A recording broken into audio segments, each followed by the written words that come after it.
Y'all want to see something absolutely crazy? Something I haven't done in eons? Or like 6 months? I'm wearing shorts outside because it's that warm, and yet there's still a pile of snow from the snowstorm that happened a month ago. How the weather shifts. Anyway, all that said, hi everybody, how you doing?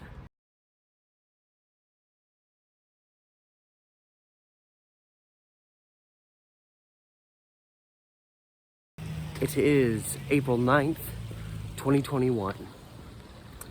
You know what that means, another day, another story. But before we get to that, remember as always to like, share, subscribe.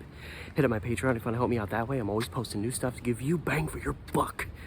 The link to that Patreon page is in the description below, as well as the links to my Instagram and Facebook pages, both closely related to the content that I'm producing here, as well as my main channel, Steve the Amateur Historian. And all that said, I have a story to tell you. What else would I be here for?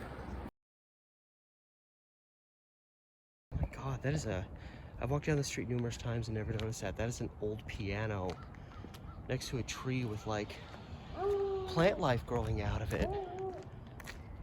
What will they think of next? So a little while back on this channel, I posted a video about some high school basketball hijinks.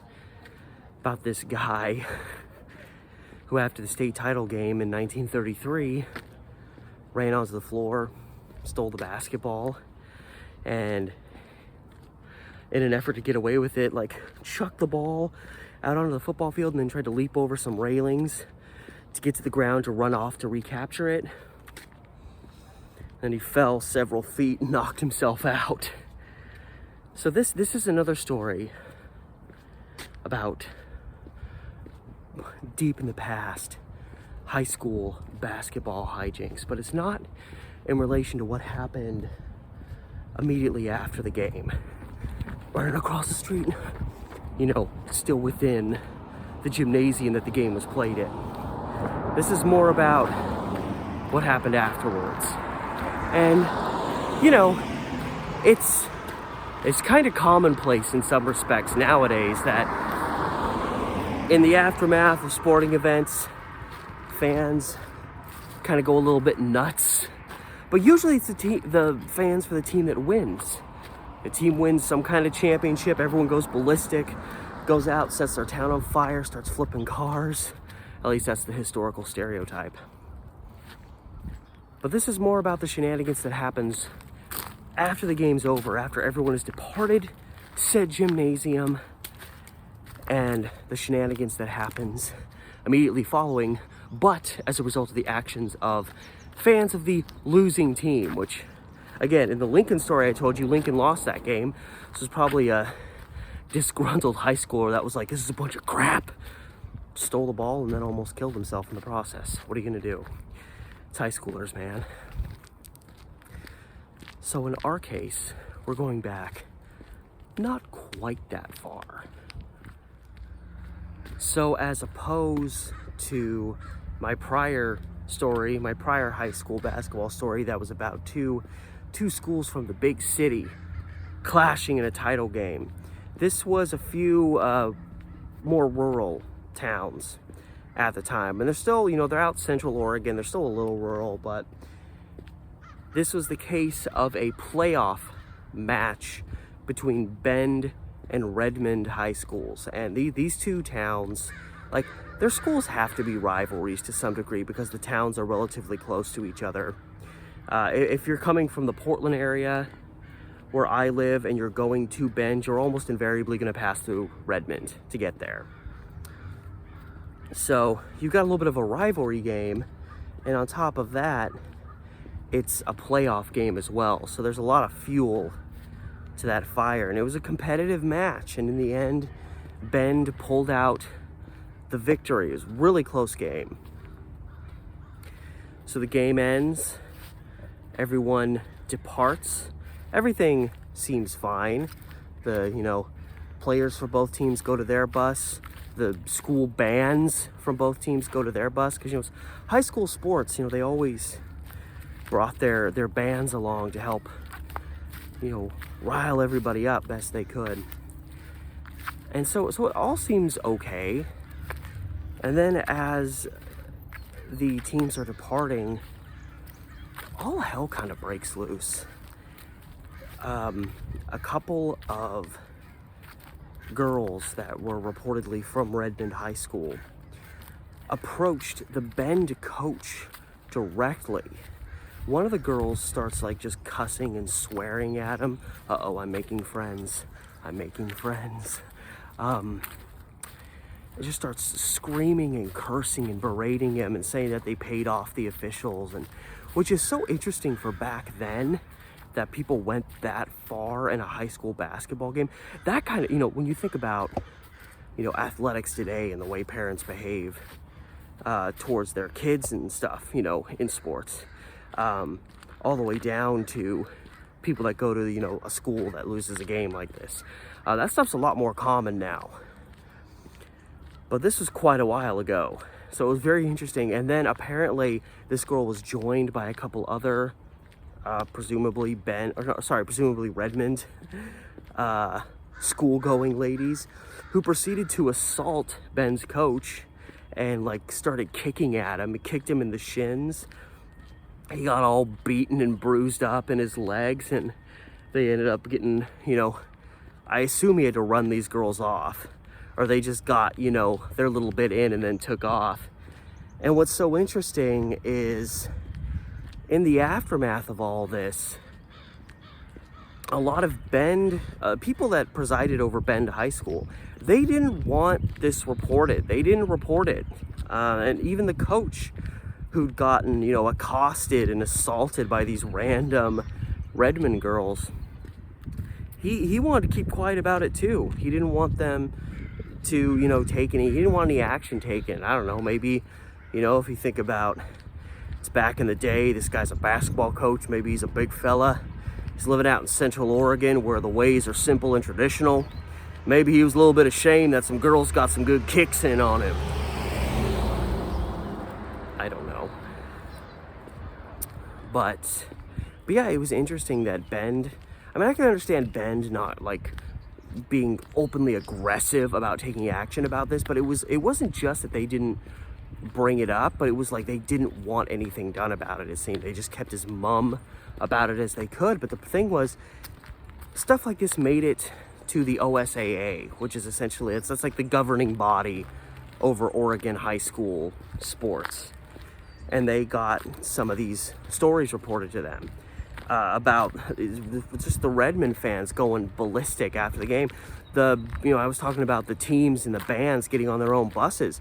When the bus holding the Bend, this is a tongue twister. When the bus holding Ben's band went to leave, their bus was assaulted with big stones. Some people off in the darkness were hucking rocks at their bus.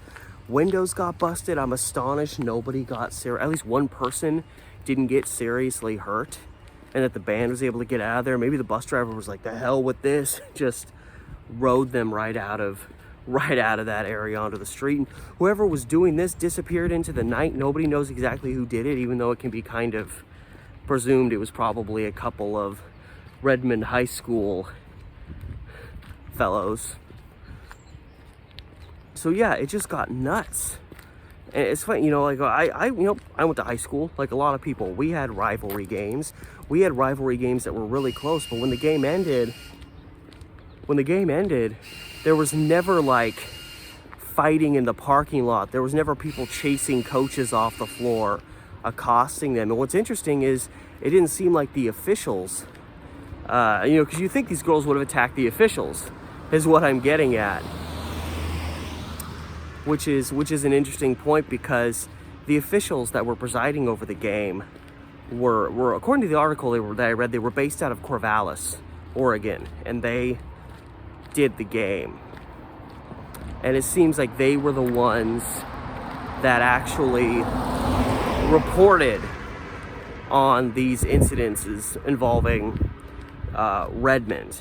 So I'm assuming they probably were getting accosted as well, especially if you follow the Bend coach's story that these girls ran up to him and accused them of having, the game rigged and paying off the officials and all that. So it was just Just a big old brouhaha, a nice old tasty hullabaloo. It was chaos. It was madness. But yeah, so Bend, the people at Bend High School, they weren't the ones that did anything. It seems like these officials were the first ones that put it in the ear of the OSAA that all this chaos had happened. And it's unfortunate because it doesn't seem like any of the players from Redmond were involved in any of this post-game action. They probably just went to their locker room, were bummed, got on their bus and went home. But because of the actions of the fans, you know, the classic age-old story, you get penalized for the actions of others. The OSAA banned Redmond essentially from postseason action for a year. No matter how good their team was the following year, they couldn't make the playoffs, which is, it's unfortunate because the players didn't do this. So as unfortunate as this whole situation was for the athletes, it was also, I mean, this was a pretty rare thing to happen. Even nowadays, when, you know, there's a lot more suspicious stuff going on in the realm of sports, going all the way down to high school athletics, maybe even lower. Even now, at least in Oregon, it's not that common for teams to get, you know, a one-year ban. And usually if it happens, it's because of some, you know, crooked dealings that were happening within those who run the team, or people within the staff of the school, or, you know, a player went ballistic and did something that they shouldn't have done and just screwed everybody over. But in this case, none of that applied. You know, back then it was very, very rare for teams to get one-year bans. It was probably even more rare for a team to get a one-year banned because their fans decided to just go nuts after they lost a playoff game. It was a collection of kind of moderately rare things that you might not think are really all that rare. But in this case, they just were. But it's okay. Redmond turned it around after several decades. I only say that because when I was in high school, especially as an upperclassman, Redmond High School was like by far the best school in the state. And I think they won the state title my junior year. And they ended up beating frickin' Hillsborough High School, who barely even made the playoffs, and was a team my school played 3 different times that year, even though we weren't even in the same conference as them.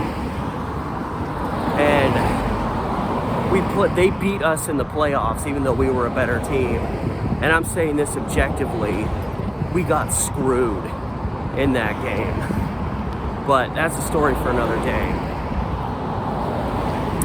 So that said, that's the story of what happens when fans lose their minds and just go nuts because they can't handle losing a basketball game. Hope you enjoyed. I know it's not one of the most wild stories around, but it was a story that caught my eye as both a fan of sports in the news and as a fan of chaos in the news. So all that said, thank you again so much from the deepest depths of my heart.